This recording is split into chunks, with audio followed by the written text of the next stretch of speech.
नमस्कार, आप देख रहे हैं एसपीडी न्यूज। दिन भर की ताज़ा खबरों के लिए अभी सब्सक्राइब करें एसपीडी न्यूज और खबरों में आगे बढ़ने से पहले वीडियो को लाइक जरूर से। और इसी के साथ आज की पहली बड़ी खबर कि जर्मनी दौरे से पहले बोले पीएम नरेंद्र मोदी, दौरे को लेकर उत्साहित, कई मुद्दों पर चर्चा होने की बात भी कही।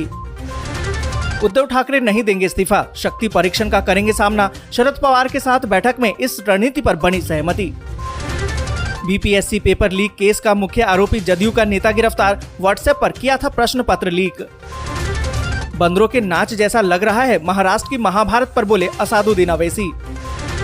शिंदे गुट की बढ़ेंगी मुश्किलें, विधानसभा के डिप्टी स्पीकर ने 16 बागी विधायकों को भेजा नोटिस। एनडीए उम्मीदवार द्रौपदी मुर्मू को समर्थन देगी बीएसपी, मायावती ने किया बड़ा फैसला। एफएटीएफ से बचने के लिए पाक की नई चाल, मुंबई हमले के मास्टरमाइंड मीर को सुनाई 15 साल जेल की सजा। दिल्ली में एलजी और आम आदमी पार्टी सरकार में फिर से होगी तकरार, सूत्रों का दावा 7 जून से अटकी है अहम फाइल। एकनाथ शिंदे को झटका, डिप्टी स्पीकर ने खारिज किया अविश्वास प्रस्ताव, मुंबई में धारा 144 लागू।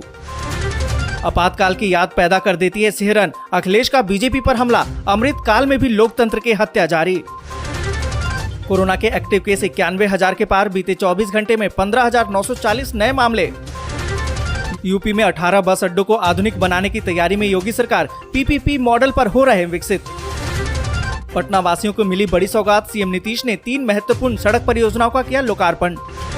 कोरोना की चौथी लहर का डर, महाराष्ट्र में मुंबई लोकल के यात्रियों के लिए अनिवार्य हुआ मास्क। शिंदे कैंप ने बनाया नया गुट, नाम दिया शिवसेना बाला साहेब। चीन के लिए मंडराने लगा है बड़ा खतरा, वियतनाम अपनी चाल में होने वाला है कामयाब। आर्थिक तंगी झेल रहा पाकिस्तान, अब लस्सी और सत्तू की खपत को देगा देश में बढ़ावा। बागी विधायक दीपक केसरकर ने कहा, हमने शिवसेना नहीं छोड़ी है, एकनाथ शिंदे हमारे नेता, एनसीपी और कांग्रेस ने पार्टी को किया है हाईजैक। सिकंदराबाद स्टेशन पर हुए बवाल के मामले में बड़ा खुलासा, कोचिंग बंद होने के डर से आंदोलनकारियों को भड़काया गया। शिवसेना कार्यकर्ताओं ने बागी विधायक के कार्यालय में की तोड़फोड़, कहा हर गद्दार को निशाना बनाया जाएगा। शिवसेना की कार्यकारिणी बैठक में 6 प्रस्ताव पास, उद्धव ठाकरे को मिला सभी फैसले लेने का अधिकार। गन्ना किसानों का जीवन बेहतर बनाएगी योगी सरकार, उत्पादन से लेकर रकबा और चीनी की परता बढ़ाने पर होगा काम। हमले फिर से हुए तेज, पूर्वी यूक्रेन के दूसरे शहर की घेराबंदी के लिए रूस ने झोंक दी है पूरी ताकत। केंद्रीय स्वास्थ्य मंत्री मनसुख मंडाविया बोले, कोरोना महामारी से सफलतापूर्वक बाहर निकला है भारत। नवनीत राणा ने की महाराष्ट्र में राष्ट्रपति शासन लागू करने की मांग।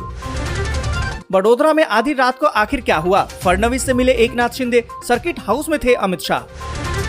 भाजपा नेता का दावा, महाराष्ट्र में केवल सत्ता परिवर्तन नहीं बल्कि शिवसेना को और कमजोर करने की योजना। और इसी के साथ आज बड़ी खबर कि कोरोना की चौथी लहर का डर, महाराष्ट्र में इन लोगों के लिए अनिवार्य हुआ मास्क। आपको बता दें कि जैसा कि महाराष्ट्र में कोविड-19 मामलों में एक बार फिर से उछाल देखा गया है, मुख्यमंत्री उद्धव ठाकरे मुंबई उपनगरीय ट्रेनों में फेस मास्क अनिवार्य करने पर विचार कर रहे हैं। और इस कदम पर शुक्रवार यानी कि 24 जून को चर्चा हुई, क्योंकि विधायकों के विद्रोह से जूझ रहे सीएम ने वरिष्ठ सरकारी अधिकारियों के साथ कोरोना वायरस स्थिति की समीक्षा की है। आपको बता दें कि महाराष्ट्र के मुख्यमंत्री ने लोगों से फेस मास्क का उपयोग करने और अगर वे कोविड-19 के प्रतिबंधों से बचना चाहते हैं तो टीका लगवाने का आग्रह किया था। और इसी के साथ अगली बड़ी खबर कि आधार को पैन के साथ कर ले लिंक, 1 जुलाई से देना होगा डबल पेनल्टी, 1000 रुपए हो जाएगा इसका खर्च।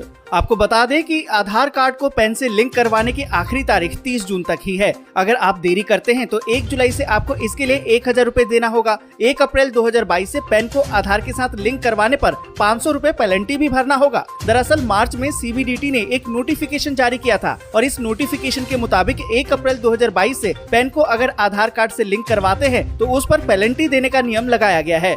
कहा तो ये गया है कि 1 अप्रैल के बाद से पहले 3 महीने के भीतर यानी कि 30 जून तक पैन को आधार के साथ लिंक करने पर 500 रुपए पेनल्टी भरना होगा। इस अवधि के बाद अगर लिंक करवाते हैं तो 1000 रुपए की पेनल्टी देनी होगी। और इसी के साथ अगली बड़ी खबर कि रेल मंत्री अश्विनी वैष्णव बोले, साल 2026 तक देश में चलेगी पहली बुलेट ट्रेन। आपको बता दें कि केंद्रीय रेल मंत्री अश्विनी वैष्णव ने बुलेट ट्रेन को लेकर एक बड़ा बयान दिया है। एक बिजनेस चैनल के कार्यक्रम में बोलते हुए रेल मंत्री ने कहा कि देश में पहली बुलेट ट्रेन साल 2026 तक चल सकती है। उन्होंने कहा कि देश में यात्री सुविधाओं को बढ़ाने के लिए कई ठोस और गंभीर कदम उठाए गए हैं। बुलेट ट्रेन का काम चल रहा है, उम्मीद है कि साल 2026 तक देश में पहली बुलेट ट्रेन चलेगी। और इसी के साथ अगली बड़ी खबर कि सिकंदराबाद स्टेशन पर जो बवाल बवाल हुआ उस मामले में बड़ा खुलासा। कोचिंग बंद होने के डर से आंदोलनकारियों को भड़काया गया। आपको बता दें कि केंद्र सरकार द्वारा लाई गई सेना भर्ती योजना अग्निपथ के विरोध के नाम पर सिकंदराबाद रेलवे स्टेशन पर 17 जून को जो बवाल हुआ उसकी साजिश रचने वाले एक पूर्व सैनिक को गिरफ्तार किया गया है। तेलंगाना रेलवे स्टेशन ने शनिवार को इसकी जानकारी दी है। गौरतलब है कि 17 जून को यहां रेलवे स्टेशन पर प्रदर्शनकारियों पर पुलिस द्वारा कथित रूप से कई गोलीबारी में एक व्यक्ति की मौत हो गई और कई अन्य घायल हुए थे। तेलंगाना पुलिस ने गिरफ्तारी को लेकर बयान जारी किया है। पुलिस ने बताया है कि आरोपी और उनके 3 साथियों को बवाल करने और साजिश रचने के मामले में गिरफ्तार किया गया है।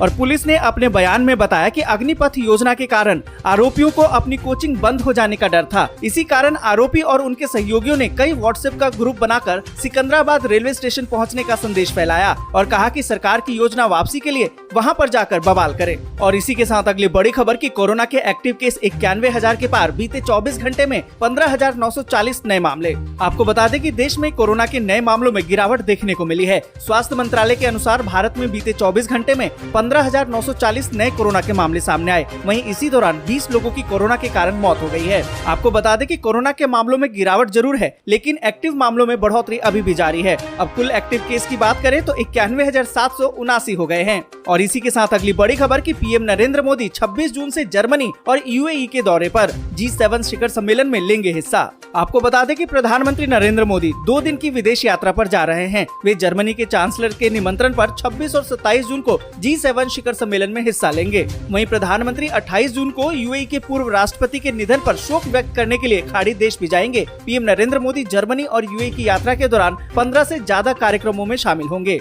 और इसी के साथ अगली बड़ी खबर की महाराष्ट्र की सियासत में एक नया मोड़। एकनाथ शिंदे गुट ने किया नए दल का गठन। बागी विधायक दीपक केसरकर ने बताया क्या होगा नाम। आपको बता दें कि महाराष्ट्र में जारी सियासी खींचतान थमने का नाम नहीं ले रहा। इस बीच शिवसेना से बागी हुए मंत्री और नेता एकनाथ शिंदे ने एक नए दल का गठन कर लिया है। महाराष्ट्र के पूर्व गृह राज्य मंत्री और बागी विधायक दीपक केसरकर इस बात की जानकारी दी है। उन्होंने कहा कि एकनाथ शिंदे के कैंप ने शिवसेना विधायकों के समर्थन से शिवसेना बाला साहब के नाम से एक नया दल तैयार कर लिया है। आपको बता दें कि महाराष्ट्र से सियासी उठापटक के बीच एकनाथ शिंदे के समर्थन में 50 से ज्यादा विधायक आ गए हैं। और इसी के साथ अगली बड़ी खबर की गन्ना किसानों का जीवन बेहतर बनाएगी योगी सरकार। उत्पादन से लेकर रकबा और चीनी का परता बढ़ाने पर होगा काम। आपको बता दें कि उत्तर प्रदेश के 50 लाख से ज्यादा गन्ना उगाने वाले किसान के परिवारों में अब गन्ना मिठास घोलेगा। इसके लिए योगी सरकार 2 में अगले 5 साल के लिए मुकम्मल रणनीति तैयार की गई है। यहाँ पर आपको बता दें कि समग्रता में बनी इस रणनीति में मिलों का आधुनिकीकरण, सल्फर मुक्त चीनी का उत्पादन से लेकर गन्ने के उपज से लेकर रकबा और चीनी की परता को बढ़ाने में चरणबद्ध तरीके से काम किया जाएगा। और इसी के साथ अगली बड़ी खबर की नवनीत राणा ने की महाराष्ट्र में राष्ट्रपति शासन लागू करने की मांग। आपको बता दें कि महाराष्ट्र में सियासी घमासान मचा हुआ है। राज्य में राजनीतिक खींचातानी से हर दिन का एक नया बवाल तूल पकड़ता जा रहा है। राज्य की सियासत का संग्राम थमने का नाम नहीं ले रहा है। ऐसे में अमरावती से निर्दलीय लोकसभा सांसद नवनीत राणा ने राज्य में राष्ट्रपति शासन की मांग कर दी है। आपको बता दें कि नवनीत का ये बयान महाराष्ट्र के मुख्यमंत्री उद्धव ठाकरे के खिलाफ शिवसेना नेता एकनाथ शिंदे के विद्रोह और कुछ बागी विधायकों के कार्यालयों पर हमलों की खबरों के बीच आया है। और इसी के साथ अगली बड़ी खबर की 27 जून से रद्द रहेंगी ये 6 ट्रेनें। कई ट्रेनों के रूट में बदलाव, देख लीजिए इसकी पूरी लिस्ट। आपको बता दें कि इंडियन रेलवे मेंटेनेंस के कारण ट्रेनों को रद्द कर देता है या फिर ट्रेनों के रूट में बदलाव कर देता है। और इसकी सूचना रेलवे पहले से यात्रियों को दे भी देता है ताकि उन्हें किसी तरह की परेशानी न हो। इसी क्रम में रेलवे ने परिचालन संबंधी कुछ कारणों से बदलाव किया है और इसके तहत उत्तर पश्चिम रेलवे ने जोधपुर मंडल में 6 ट्रेनों को रद्द कर दिया है। वहीं उत्तर मध्य में इंटरलॉकिंग के काम के कारण कुछ ट्रेनों के मार्ग में परिवर्तन भी किया गया है। और इसी के साथ अगली बड़ी खबर की श्रीलंका में लोग रख सकेंगे सिर्फ $10,000। सरकार ने विदेशी मुद्रा रखने की सीमा घटाई। आपको बता दें कि विदेशी मुद्रा की भीषण किल्लत का सामना कर रहे श्रीलंका की सरकार ने निजी स्तर पर डॉलर रखने की सीमा 15,000 से घटाकर 10,000 कर दी है। यानी अब देश का कोई भी नागरिक $10,000 या उसके बराबर की विदेशी मुद्रा ही अब अपने पास रख सकेगा। सरकार ने तेजी से कम होती विदेशी मुद्रा भंडार को मजबूती प्रदान करने के उद्देश्य से ये कदम उठाया। बस यहीं तक। वीडियो आपको अच्छी लगी हो तो लाइक और शेयर जरूर कर दें। अगर अभी तक आपने चैनल को सब्सक्राइब नहीं किया है तो सब्सक्राइब